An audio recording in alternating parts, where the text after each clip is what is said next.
last month we've been on the road living out of our Kia Soul. We feel so fortunate to be here tonight, both as a chance to put on the one pair of jeans that we brought and to share a little bit more about what this journey has brought us so far and some lessons that we've learned. So on our journey, we were attempting to summit some of the tallest mountains in 6 different states and interview fellow climbers as well as locals to the small towns that surround these mountains in order to gain a more cohesive view as to why we're drawn to climb. We actually had the opportunity to speak at the same event in Palo Alto just a few days before we left on our trip. And at that time, we had taken the leap of faith to start this journey, but we had absolutely no idea where it would take us. So far, we've climbed Mount Hood in Oregon, Mount Adams in Washington, and Mount Shasta in Northern California. And while these experiences have all been incredible, we've learned some crazy lessons that we'll share more about later. The stories that we've been so fortunate to gather along the way have truly made our time as we kind of anticipated. In Weed, California, right at the base of Mount Shasta, we met a couple who ended up housing us for about a week, and they moved to Tahoe and built their house entirely from the ground up, and now they get to wake up and drink coffee and watch the sunrise right with Mount Shasta in their backyard every single day. And they cooked us like a shrimp stir fry before we summited, so that was awesome. And when we were climbing Mount Adams, we met John. We met John, and he's a Pacific Northwest native. He's climbed Rainier 13 times, and he was just so carefree. And on that climb, he really learned about how to enjoy and just make those jokes and not take it too seriously. And we had the pleasure of interviewing him at over 12,000 feet, which is pretty unforgettable. And in each place that we visited, we've just been welcomed with an overwhelming and kind of shocking amount of kindness. You know, as Katie mentioned, we've had meals cooked for us, we've had warm showers offered, and our story's been interesting for people all the way up I-5. You know, in Seattle and Portland, we were able to stay with couchsurfing hosts who were more than happy to host us because people had done that for them in the past. And the power of the idea of paying it forward has really just been a learning lesson for us. At first, it was really hard for us to accept help from people who didn't want anything in return. And one of the biggest lessons we've learned so far on this journey is just to accept help without guilt and trust that we'll pay it forward in the future as well. So we've learned an incredible amount of kindness from the people who made this journey possible, but I think we can both agree that the biggest takeaways have been from the climbs themselves. We recently climbed Mount Adams on Saturday. We did it in one day. It took us about 14 hours. And of course, when we came to Washington, we had our sights set on Rainier. We thought we could do it. We thought that maybe the stars would align, we'd pull together a team, the weather would be good. That did not happen. The weather's been super finicky, plans with the team fell through, and so we kind of had to bounce back, and we decided to do Adams in a day, both to challenge ourselves and to spend an extra day in Rainier National Park. And we really learned the power of flexibility on Mount Adams, and instead of hanging our heads and moping about the fact that we couldn't do Rainier, we did this awesome mountain and had an incredible time. And for me, it was the first time I really found the joy in the climb itself. I always enjoy summits, of course, and I love talking about the climb and looking at the photo afterwards, but I actually enjoyed walking uphill. And I just had a great time that day, and I think it really was a turning point where I'm beginning to love the sport of mountaineering. So our previous and second stop of our journey was in Oregon to climb Mount Hood. And this peak is often cited as the second most climbed mountain in the world, which we didn't actually know going into this trip. And I don't think I really understood how easy it would be to underestimate this mountain. We started at midnight, and the whole first part of the climb is really gradual, and it doesn't really require any technical skill. So we made pretty good time, and we reached Crater Rock right at about sunrise. And I think if Katie and I had known what our next move would be from that moment, we would not have attempted the summit. We climbed Hood in the last probably 5 days of the season, so it was really exposed and it was super icy and it was pretty dangerous. And I didn't really know that at the time. And so these these photos were taken right at about sunrise, and I was just really blown away by the pastels in the sky, and I was having a great time shooting Katie and our friends, our fellow climbing partners. And the moment that I turned my view from the view and up to the rest of the mountain that we had to climb, I then realized what I had got myself into. Our original chosen route was too dangerous and too exposed to climb, so we had to change routes and make like a split-second decision. And we did reach the summit, and we did successfully summit the mountain. But I couldn't even celebrate it because I was so scared of climbing back down. I knew that the toughest part was yet to come. And we climbed down Old Chute, and it took us about 20 minutes. And during that down climb, every single minute, every single foothold, every move with my ice axe was the scariest moment of my life. It was really terrifying, and it was probably the hardest thing I've ever done, and I think Katie's ever done too. And honestly, like that was really embarrassing for me to admit at first, because it is so relatively climbed, and it's a relatively easy climb for a lot of people, but for us, in those moments, it kind of felt like life or death. So we actually got off the mountain safely, and when we left the mountain, we were able to interview an older gentleman named Ed.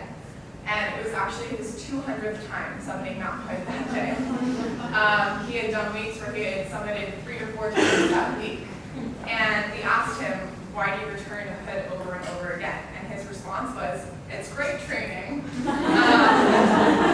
that sucked a little bit, because we were just coming off of this high, like, wow, we just conquered the craziest thing we've ever done. We didn't die. And for him, this was just another day on this local mountain. But the thing is that didn't change our experience, and that didn't change the fact that our setup was just as valid as his. I think it's really easy to fall into the comparison trap, and a lot of us are scared of sharing our accomplishments because it almost feels like there's no point. Because our summit might be somebody's day hike, and our PR time might be somebody's rest day. But you don't need to be a pro-level athlete setting world records to share your accomplishments. Katie and I are beginner mountaineers, and again, Hood was probably one of the hardest things we've ever done, and we're really proud of the fact that we summited, and we're not afraid to admit that. So yeah, we just share your accomplishments because they're valid. That's awesome. Oh. Okay, you can go again. I was really nervous going into this trip physically. I did not prepare myself well enough, and I knew that. We were both really busy leading up to the trip, and I just couldn't pull together the hours to do the training hikes I knew would be demanded of me going into this. I hadn't done anything close to strenuous since December when we backpacked the Grand Canyon.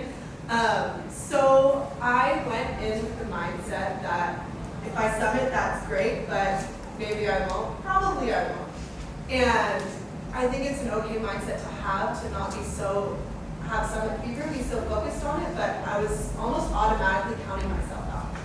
So when I got to the trailhead at Mount Shasta, I was nervous, but we started walking. It felt okay. I was moving. I was getting back into it. And over 2 days and 10 total hours, I made it to the top of Mount Shasta.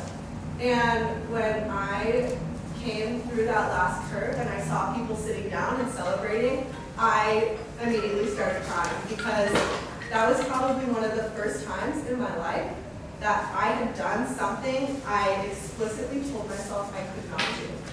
And those people, those guys there, they were drinking a beer, celebrating their accomplishment. They were like, congratulations, is it your first time?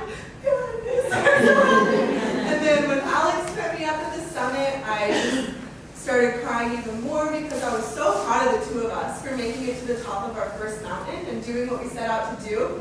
And she fortunately captured a bit of that on video, and we want to share that with you guys right now. Oh, there we go.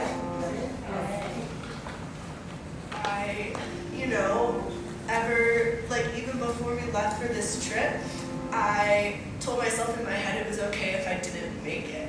And so I wasn't expecting to not make it, but I wasn't expecting to no matter what. And I just kept in my head this whole way up this morning, you already made it this far, you already made it this far, you already made it this far. And when we saw the first people at the summit, it felt so good.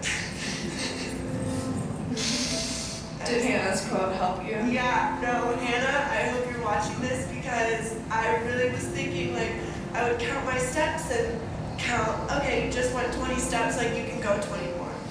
And with this kind of mountaineering, that is so helpful. And we're on day 3 and I've already felt about every single emotion there is to feel. Sorry for the snot problem. It's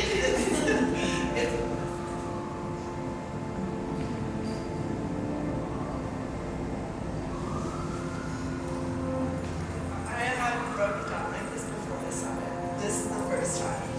I've teared up before at a summit, but I think this is the first time I pushed really past what I thought I could do. I didn't, like Mount Shasta's a basic, like beginner mountaineering peak, but it was difficult. I didn't think I would be able to climb that steep of incline for those long stretches. Congratulations. Congratulations.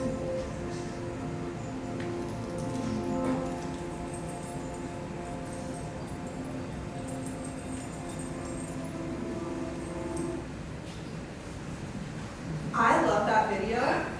I love it so much, and I'm so happy Alex captured it, but there is one line I wish I could take back. I know it was a beginning mountaineer's peak, but it was hard. I know it was a beginning mountaineer's peak. Why did I feel the need to put that qualifier in there? I'm a beginning mountaineer. That was the hardest thing I had done up to that point, up to Hood. Why do I always feel the need to downplay my accomplishments just because they might be someone else's easy day? And in reflecting on this experience, I realized that's most definitely not the first time I've done this. When I won the Sociology Outstanding Student Award at USD, I told people that I went to a small school, so it wasn't that big of a deal. When I crossed the finish line of the LA Marathon before I turned even 20 years old, I told people my time wasn't that great, it was an easy course, so it's not that big of a deal. But in those moments, like I was on Shasta, I was so proud of myself, but I didn't share it with the world because I was afraid and a little insecure that it's someone else's Tuesday morning, what my biggest accomplishment is. Imagine what a kind of world we would live in if whenever anybody was proud of themselves, they shared it and just spread that positivity forward. Imagine if we could all just share with each other what our best moments are. So if we could leave you,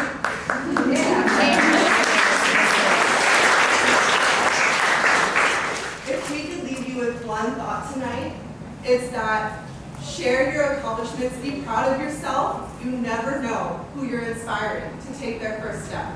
Your accomplishments do not need a qualifier. So Small Towns to Summits and this whole journey was actually inspired by our original climb up Mount Whitney, which is the tallest peak in continental US, in October. And after we climbed that mountain, we actually had this amazing opportunity to interview a server named Bobby in the town of Lone Pine. And our first interview that kind of skyrocketed this whole project was done months ago. And these words that he spoke to us months ago are still just as present and valid today as they were back then. And that's just that your accomplishments are just as good, even if different than others, because they're yours. Thank you guys so much for being here.